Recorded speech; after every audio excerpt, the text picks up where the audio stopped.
Hello दोस्तों, मैं एक सपोर्ट चैनल पे आपका स्वागत है। संत रविदास की कहानी मन चंगा तो कटौती में गंगा।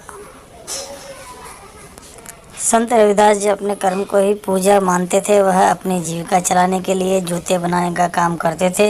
एक बार रविदास जी जूते बनाने में तल्लीन थे, तभी उनके पास एक पंडित जी जूता ठीक करवाने के लिए आए।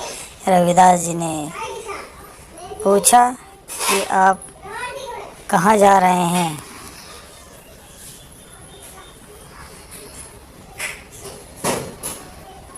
पंडित जी कहने लगे कि मैं गंगा स्नान के लिए जा रहा हूँ।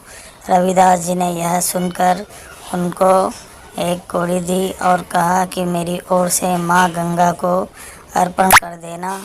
पंडित जी को गंगा स्नान के पश्चात रविदास जी द्वारा दी गई कौड़ी का स्मरण हो आया। पंडित जी कहने लगा,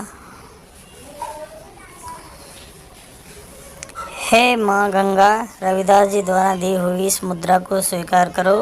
उसी समय गंगा जी से एक हाथ बाहर निकाल कर आया और आवाज़ आई कि मेरे भक्त रविदास जी को मेरी ओर से यह कंगन भेंट कर देना।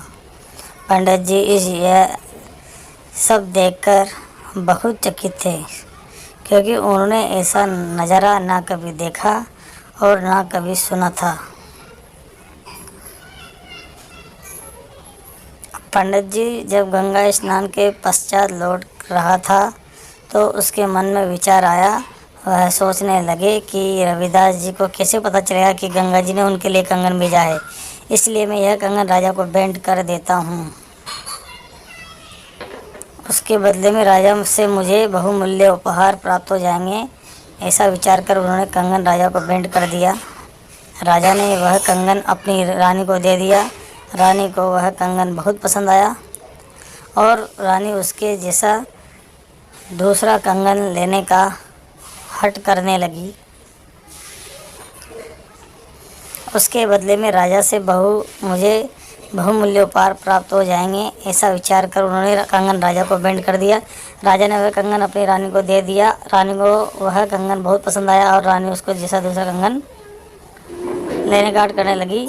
राजा ने अपने राज्य के सुनार को बुलाकर वैसा ही कंगन बनाने के लिए कहा। सुनार कहने लगा कि महाराज, इस कंगन में जो बहुमूल्य रत्न जड़ित हैं, वैसे रत्न हमारे राज्य में नहीं हैं, इसलिए हमारे लिए इसके जैसा दूसरा कंगन बनाना संभव नहीं है। यह सुनकर राजा ने पंडित को बुलाकर आदेश दिया कि उसके जैसा दूसरा कंगन लेकर आओ, अन्यथा उसे दंड का पात्र बनना पड़ेगा। पंडित जी अब दुविधा में फंस गए कि वह दूसरा कंगन कहाँ से लाऊं। पंडित जी ने राजा को सारी बात बता दी कि कैसे रविदास जी की दी हुई मुद्रा माँ गंगा को अर्पण करने पर उन्होंने रविदास जी को देने के लिए यह कंगन दिया था। मैंने वही कंगन आपको भेंट कर दिया। पंडित जी राजा के साथ रविदास जी के पास गया, उन्हें सारी व्यथा सुनाई। रविदास जी कहने लगे कि आप परेशान न हो, मैं तुम्हारी रक्षा के लिए माँ गंगा से दूसरा कंगन भेंट करने की विनती करूँगा। इतना कहते ही रविदास जी ने वह कटौती उठाई जिसमें वह चमड़ा गलाने के लिए पानी भरते थे।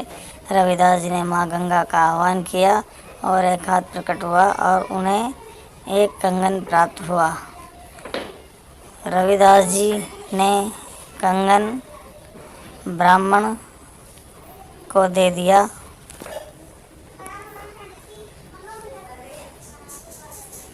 ब्राह्मण खुशी खुशी राजा को भेंट करने दिया। तभी से यह कहावत प्रसिद्ध है, मन चंगा तो कटौती में गंगा। जय श्री राम।